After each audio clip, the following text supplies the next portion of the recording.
right, well, good to be with you guys. We closed out the first half of session today. We're really excited to third read and send to the House our education package. Senator Koenig will talk more about that here in a little bit. Priority of mine, as you all well know, I think it was a really good, well-crafted package of things that I think I said it on Twitter. Nobody loved all of it.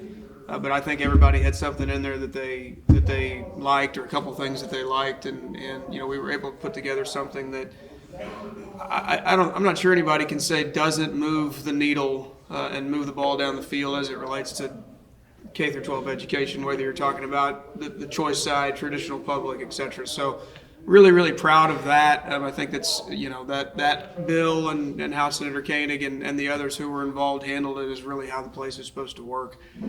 So to see that come to fruition and get done and get third read before spring break was a great win. Obviously, the other wins, IP reform, which we got done earlier this year, pretty large public safety package that's over in the House. Our rural jobs bill.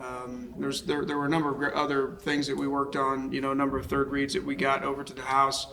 We've started meeting with House members and House leadership to talk about how we can make the second half of session productive. There will always be that kind of stare down that happens for a little bit, but we've referred a bunch of House bills and plan to bring in the defund Planned Parenthood bill the day we get back, in addition to some other bills from the Senate side. So, all in all, the session started, a little bit turbulent, with a little bit of turbulence, but I think we've kind of settled in, and the product and the products that we are sending over to the House, I think, are solid. So. I'll let Cindy say anything she wants to, and then you ask questions and we'll talk about the education bill. You don't have to say anything. Oh, good. I don't have to say anything. Education is the big thing for me. Go ahead. Yeah. So I definitely think this is a great package. This is a great package for parents. It's a great package for kids. Obviously, the most important part to me is a statewide ESA program, raising that threshold for the middle class, so that way middle class families will have access to the school choice program, raising that threshold to $75 million. Also, getting a charter school in Boone County, I think, will be great for Boone County, great for parents and children in Boone County. I have a chart here showing academic outcomes of what happens when school choice programs are introduced, and the vast majority of studies show that academic outcomes improve when you introduce choice. This is a collective of almost all the peer-reviewed studies that are out there, and as you can see, almost all of them show that academic outcomes improve when you introduce choice and allow parents to choose the school that they want to go to. By saying that, how come school choice overall, opening the district lines, wasn't involved in this bill? Open enrollment. Yeah, I mean, obviously we were focusing on providing choices beyond just public to public school. And so we went down that path last year on open enrollment, and where my heart is something closer to ESAs to provide that real choice. I support open enrollment, but it looked like that was gonna be a more difficult path to do something like open enrollment. Aside from the changes to the ESA program and allowing a charter school in Boone County, can you go over some of the main aspects of this legislation? Sure, yeah, there's a lot to deal with the 4-day school week. So what we did is, if you're in a charter county or a municipality of 30,000 or higher, it would require a vote if they wanted to continue doing a 4-day school week. Another big provision is the way we do the foundation formula and the funding for that. So it's phased in, starting in 2026 over 5 years, doing 10% a year based on enrollment. So once it's fully phased in 2030, then it'll be 50-50. I think the concept of that is a good concept, and the reason why is because when you have a student enrolled and they're going to school, that school has to provide all the things for that school or for that child to educate them whether they show up or not. So they have to have busing, they have to have a teacher, they have to have a desk, they have to have that whether the student shows up. So it does make sense to fund schools based on that. And then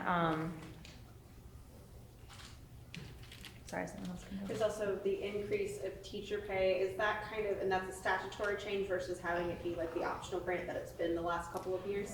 Yes, that's correct. And so we kind of copied what was in the budget, and so that doesn't have a real cost since we've been doing it anyways. Yeah, speaking of the cost, there were some comments made on the floor today that there's concern that the fiscal note is, people think it's already inaccurate. Can you speak It to is that? definitely inaccurate. There's some things in the fiscal note that just simply aren't true. Like for instance, the refundability is in there on the tax credit scholarship program. I would have liked it to be refundable, but it's not. So Okay. that's one major We flaw. think the package, and we've talked to Democrats and everybody involved. We think the package all in is probably somewhere in the $450 million range, and that's based on Per year. those bills being filed in other places, and just being able to extrapolate some common sense stuff. What was the push to move it to the third read vote when there's still some questions about the fiscal note? Like, why not? I don't think there's real questions. I think a lot of people have a lot of senators have a realistic viewpoint of what it is.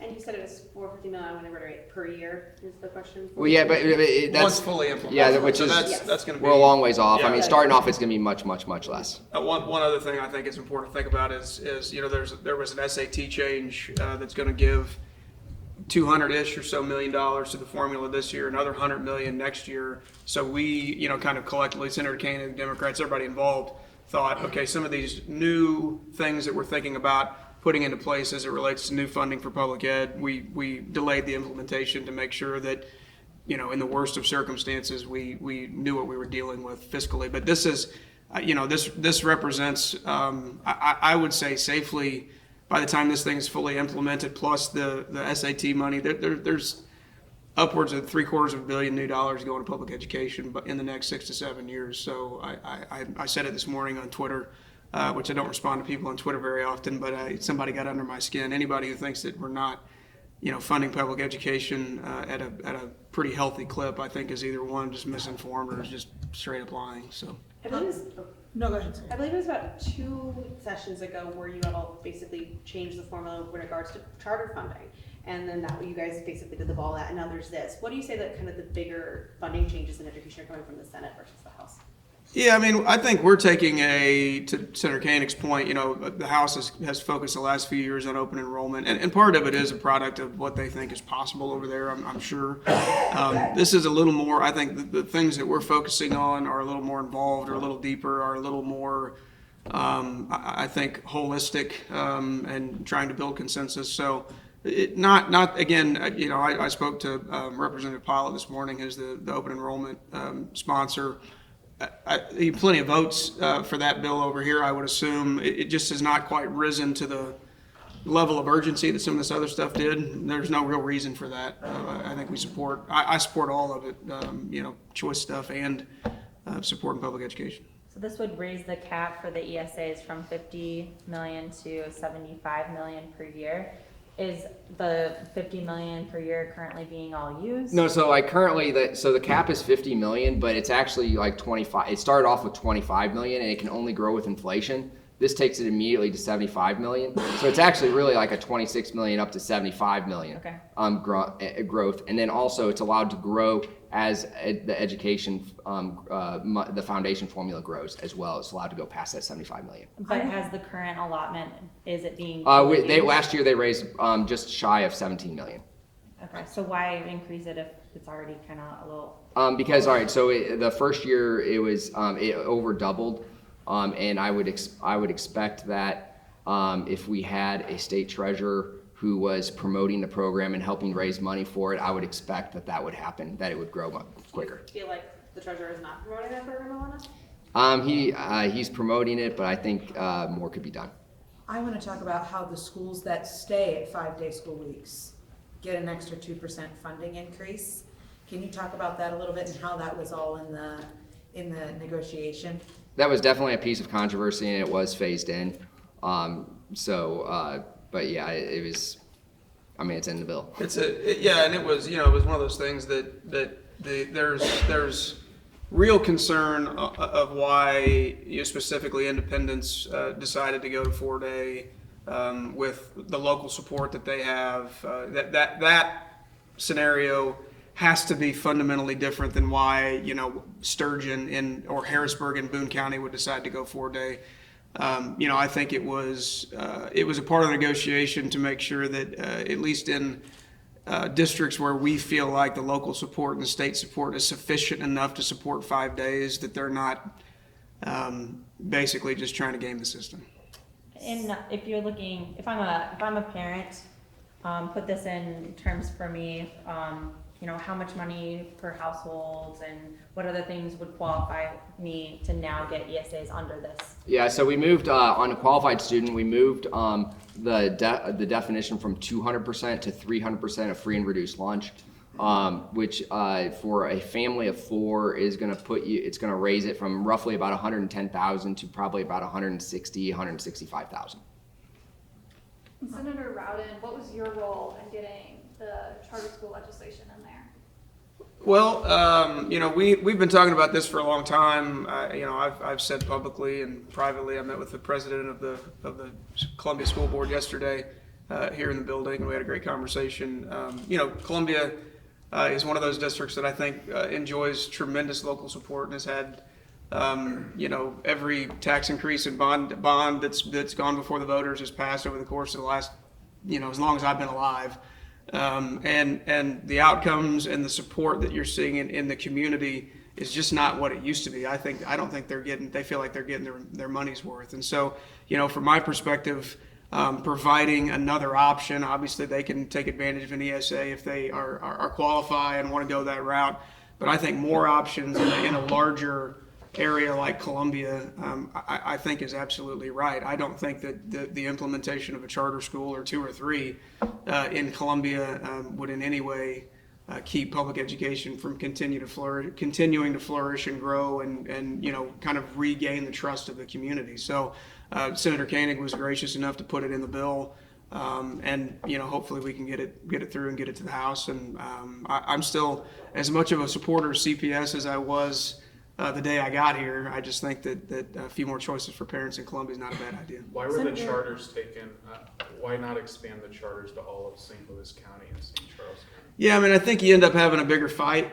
Just the nature of how you get 1 to a vote and get 18 votes. You know, is always when Senator Koenig is thinking about, you know, all of the various machinations that get you to that point. I think there would be probably significantly more opposition from folks in St. Louis County, some of which are Democrat. So that, you know, that was the main, I think, calculation. Senator O'Laughlin, yesterday on the floor, and I don't know if Senator Bean has anything to add to this because it was his bill. We saw Senate Democrats get really upset over something that was said over in the House regarding PQ from Senator Coleman. Your response on the floor being held up yesterday and where we go from here on something like that? Well, I mean, first of all, I think all of us understand that we're willing to work together on things, and we respect each other. We respect positions that maybe we don't hold. And anytime the topic of a previous question comes up, you know that's an effort to kind of just mow over the other side, and that is something that we try to avoid. And for the success of the Senate, I believe that we have to try to exhaust all avenues before we take that kind of action. I would say that the senator in question who made the comments maybe just didn't think before she made the comments. I think maybe she just didn't weigh out what the results of that would be, which is why I tell people who come to the Senate, it's a different animal over here, and don't make the mistakes. I made mistakes when I first came. I still do make mistakes, but I do think the most important thing in the Senate is that you respect each other and that you have good relationships with people. You're able to sit down with them, you're able to hear opinions that are not your own, and you're able to find common ground most of the time. So we try to avoid that scenario.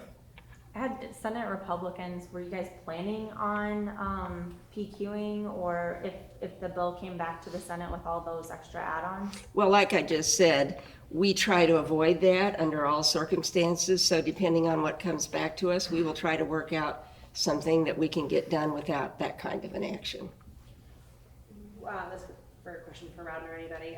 Movement on the FRA, is that a priority when you guys come back from spring break? Sure, Senator Olson, that's good too. Is Senator Eigel over here? You know, I think we all understand, no matter who we are in the Senate, we all understand that we're not going to not renew a $4.5 billion fund that pays for our nursing homes and our rural hospitals and you know, people that are really vulnerable.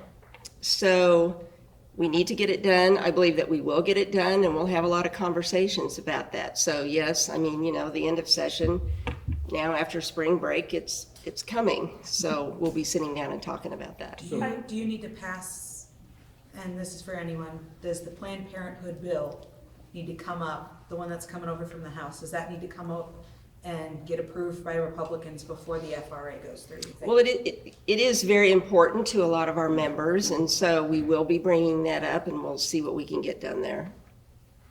I have a question about universal pre-K. I know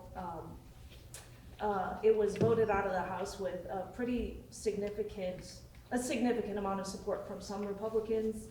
At this point in the session, where do you see that here in the Senate? We'll send it to committee, and did it get out of the House? Yeah. So yeah, we'll send it to committee, and you know, we'll put it at the discretion of the chair, and you know, I would assume that would be a pretty tough bill to get across the finish line in the back half of session. My assumption is there's plenty of Republicans on our side who support it and plenty who don't. So no real prognostication other than it's a tough road to hoe, like most things in the Senate.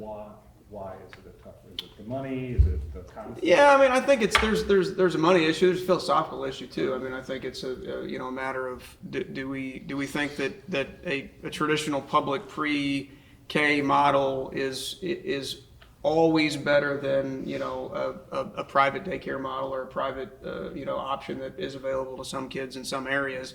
It's like, from my perspective, it's like everything else. The reality of what that could or should be in Columbia is different than what that could or should be in Shelbina, right? So the needs and the realities of government involvement in those two areas even might be different, and certainly are going to be different when you bring in a bunch of other communities as well. So it's just complex. I mean, I think everybody knows we want to make sure that our kids have the tools that they need to succeed as early as possible.